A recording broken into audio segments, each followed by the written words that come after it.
Então, sem mais demora, vamos dar início. Vou chamar aí o Antônio Wroblewski. Muito obrigado. Vai estar apresentando o tema A Logística do Futuro e o Futuro da Logística. Antônio, vamos estar colocando aqui sua apresentação.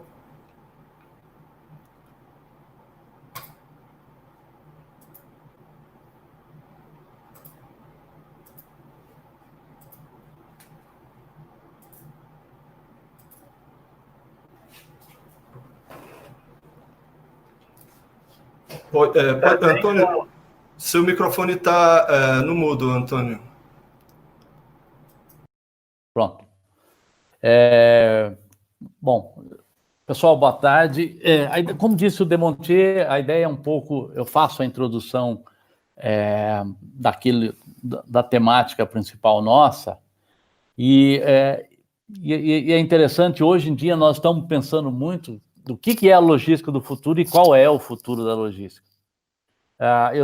Eu começo a trabalhar o tema porque eu sou dos primórdios da famosa logística. A primeira vez que se utilizou no Brasil e que se colocou em caminhões e eram siders lonados, quem é mais antigo vai se lembrar, o termo operador de logística, ele aconteceu em 1998. Tá? Então, eu tenho aqui, eu não sei como é, eu não posso mudar, né, Demontier? Alguém tem que ir mudando para mim. Isso. Aqui está, olha, e por aí depois a gente caminha. Eu dividi a logística no Brasil naquilo que eu chamo de ondas logísticas. A primeira fase da logística no Brasil, para a maioria aqui eu acho que não viveu e não vai se lembrar, é o que eu chamo de fase das cavernas. Para vocês terem uma noção, o Brasil, as leis brasileiras não permitiam carga desacompanhada. Qualquer carga que você mandasse, não importasse o tamanho de um papel a 5 quilos, você tinha que colocar o que nós chamávamos de courrier a bordo. Depois a gente pode até falar mais. E o courrier a bordo era isso mesmo, você mandava para Nova York alguma coisa, tinha que ir um courrier a bordo, a carga ia no porão e alguém recuperava essa carga lá. Estamos falando de 1990, hein? Não estamos falando de 1890. A segunda fase nossa foi o começo da descoberta do Brasil. Da descoberta do Brasil pelas empresas multinacionais. As empresas... eu comecei em logística há bastante tempo. Eu trabalhava numa empresa chamada MKS, que ninguém conhece. MKS é a DHL.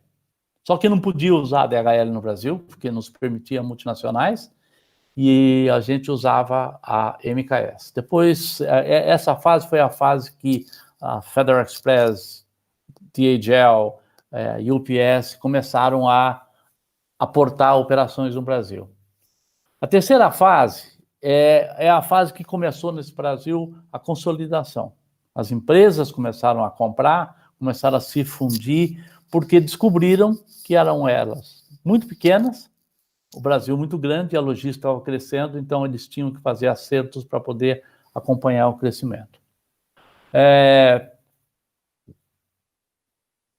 A quarta fase novamente, a consolidação e financiamentos. A empresa que eu fui presidente, que era a Ryder, a gente comprou muitas empresas no Brasil e conseguiu, com isso, cobrir o Brasil.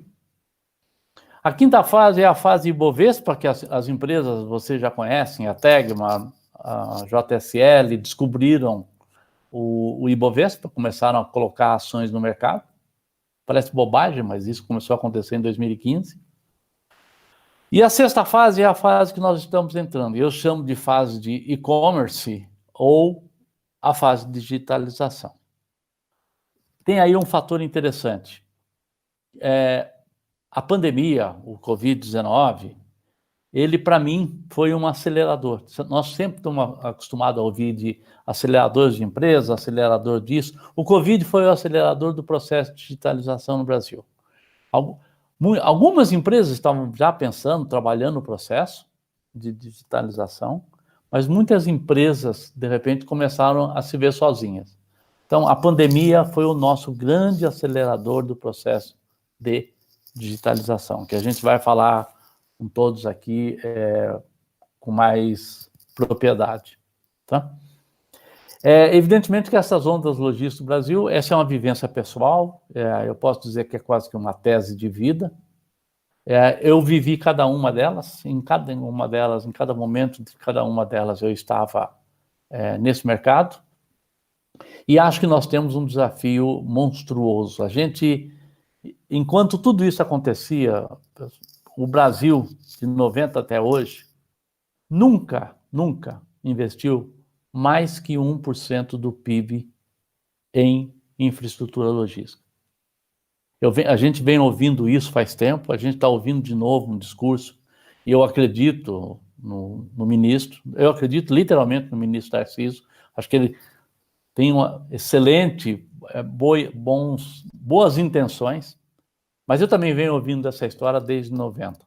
O Brasil, enquanto país para estar preparado em infraestrutura, seja logística, seja infraestrutura geral, saúde e tudo mais, nós devemos estar investindo pelo menos 7, 8% do PIB. Nós não investimos nem 1%. Infelizmente. É isso, né? Ondas logísticas, para mim, é isso. Acho que a gente aqui está só falando o que nós acabamos de dizer. 19, eu tenho dado 19 como um marco para nós no Brasil, que a gente começa a falar, pensar e estruturar o e-commerce. Um exemplo, acho que muita gente já ouviu isso, mas não custa repetir. O Brasil, de março até hoje, criou 100 mil novas empresas para fazer e-commerce, para trabalhar e-commerce, para vender via e-commerce. Significa uma empresa por minuto. Então, 2019 é o ano que começou março desse ano, né? Começou a se estruturar. Uma operação bem sucedida de logística, ou uma operação consolidada, você leva, no mínimo, 2 anos para a implementação. No meio disso, nós estamos sofrendo a pandemia, que os efeitos dela são muito mais perversos do que a gente está vendo. Sabe, isolamento social, economia caindo 12% a 20%, é uma coisa. A outra coisa é que, ao retornar dela, ou talvez um mundo novo que nós falamos, ok? Isso que eu falei das lojas virtuais, a gente abriu 100 mil lojas virtuais. As vendas no e-commerce cresceram 145% no primeiro semestre. Tá? A gente sabe disso.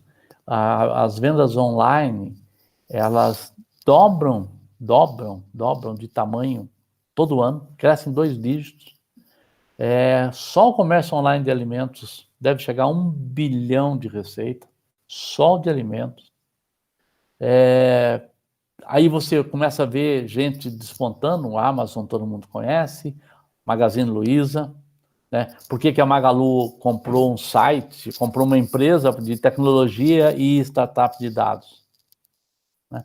Porque ela já entendeu que se você não for por esse caminho, se não for pelo caminho de digitalização, você vai dar um break de crescimento. Então, é isso. Mais alguma coisa, gente?